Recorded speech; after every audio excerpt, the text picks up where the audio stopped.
জামা কিনে সেগুলো ঠিকঠাক করে গায়ে ফিটিংস হচ্ছে না, তো ফিটিংস করার একটা ঝামেলা থাকে, তার উপর আবার টেলার যদি ভুল করে তাহলে কেমন লাগে গাইজ। এই যে এটাকে ডিস্টার্ব করেছে, দেখো গাইজ কি অবস্থা। এটাকে আমি হাত লাগাতে বারণ করেছিলাম, হাত লাগিয়ে দিয়েছে। সো এই হচ্ছে ব্যাপার, পুরো জামাটার পুরো লুকটাই খারাপ হয়ে গেছে। সো এইটাকে আবার অল্টার করতে দিতে যাব।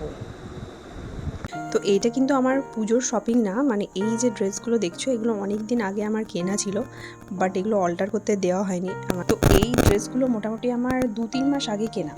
তো দেখো এখন না পুজোর শপিংটার আগেকার মতো হয় না যে বছরে একবারই জামা কেনা হবে, তো একটা বিশাল এক্সাইটমেন্ট ওরকম হয় না। এখন সবাই টুকটাক সারা বছরই কেনাকাটা করে, তো সেক্ষেত্রে পুজোর জন্য আলাদা করে যে শপিং করার ব্যাপারটা সেই ব্যাপারটা এখন অতটাও মনে হয় যে বর্তমানে আমাদের রাজ্যের বা সমাজের যা অবস্থা সেই জায়গায় দাঁড়িয়ে মানে অন্য বছরের মতো যেভাবে আমরা পুজো এনজয় করি বা শপিং করি সেটা কিন্তু করার মতো ইচ্ছে বা মানসিকতা কোনোটাই নেই।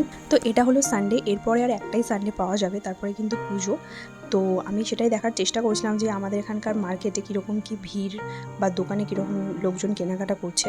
অন্য বছরগুলোতে কিন্তু এই সময় দোকানে অনেক ভিড় থাকে, লোকজন প্রচুর কেনাকাটা করে, কিন্তু এইবারের চিত্রটা একটুখানি অন্যরকম। তোমরা দেখো, আমি দেখানোর চেষ্টা করছি, দোকানগুলোতে দেখো প্রায় বলতে গেলে ফাঁকা।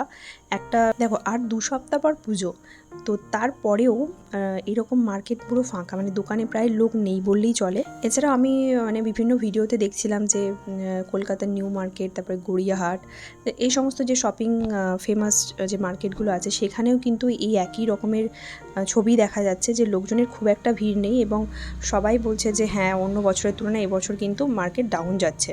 এবং এমন একটা ঘটনা ঘটে গেছে যে তারপরে এরকমভাবে সেলিব্রেট করাটা হয়তো কারোর পক্ষে সেভাবে সম্ভব হচ্ছে না।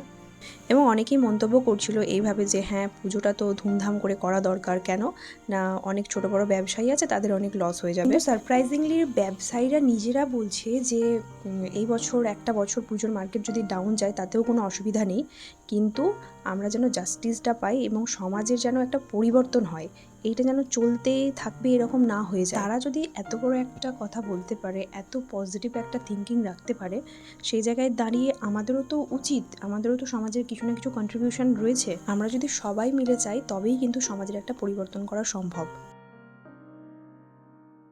পুজোতে কিন্তু আমরা প্রত্যেক বছর অনেক মজা করি, তো একটা বছর যদি আমরা সেভাবে আনন্দ না করি, শুধু পুজোটাকে পুজোর মতো করেই করি, তাহলে আমার মনে হয় অসুবিধার কিছু নেই।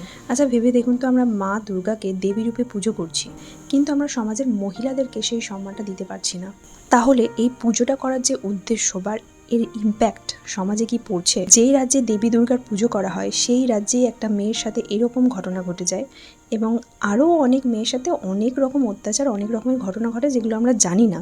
সেই জায়গায় দাঁড়িয়ে ধুমধাম করে পুজো করা মানে আমার কাছে সত্যি মনে হয় হাস্যকর ব্যাপারটা। দেখুন আমাদেরকে নিয়েই তো সমাজ তৈরি, তো মানুষ যেরকম ভাববে সমাজ কিন্তু সেই রকমই হবে। আজকে আমরা সবাই মিলে আজকে সমাজটাকে আমরা কিন্তু এইভাবে তৈরি করে ফেলেছি, যে জায়গায় দাঁড়িয়ে মহিলাদের সম্মান কিন্তু সেরকমভাবে দেওয়া হয় না। তো তারই একটা প্রতিফলন এই ঘটনাটা বলা যেতে পারে, কিন্তু আমরা সবাই চাইলে আবারও সব কিছু পরিবর্তন করা সম্ভব। তোমরা পুজো কীভাবে কাটাবে ঠিক করেছো কমেন্ট করে জানিও, আর সবাই ভালো থেকো, বাই।